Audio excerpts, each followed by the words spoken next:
بسم الله الرحمن الرحيم. عن أنس رضي الله تعالى عنه قال قال رسول الله صلى الله تعالى عليه وسلم في الحديث: من أثنيتم عليه خيرا وجبت له الجنة، ومن أثنيتم عليه شرا وجبت له النار. الحدیث رواہ مسلم۔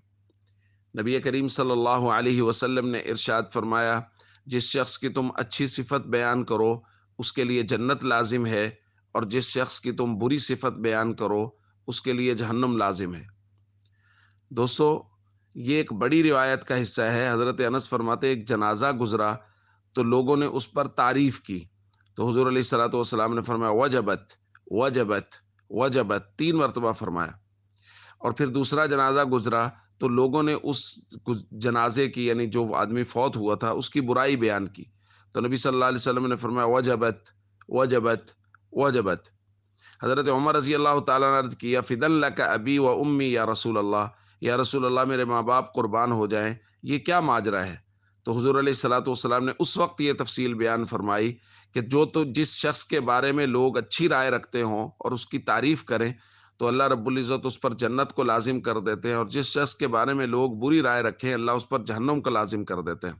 اور پھر حضور نے یہ جملہ 3 مرتبہ ارشاد فرمایا، انتم شہداء اللہ فی الارض، انتم شہداء اللہ فی الارض، انتم شہداء اللہ فی الارض، یعنی زمین میں یہ انسان، یہ اللہ کے گواہ ہیں۔ اس لیے لوگوں کے ساتھ حسن سلوک بہت اہم ہے کہ لوگوں کی رائے کسی کے بارے میں کیا ہے۔ بلکہ دوسری روایت میں تو حضور علیہ الصلوۃ والسلام نے فرمایا ما من مسلم یشہد لہ ثلاثہ الا وجبت لہ الجنہ، کسی مسلمان کے لیے اگر 3 لوگ اچھائی کی گواہی دے دیں کہ یہ اچھا آدمی تھا تو اللہ رب العزت اس پر جنت کو لازم کر دیتے ہیں۔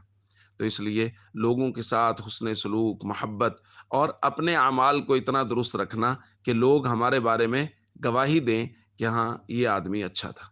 السلام علیکم ورحمۃ اللہ وبرکاتہ۔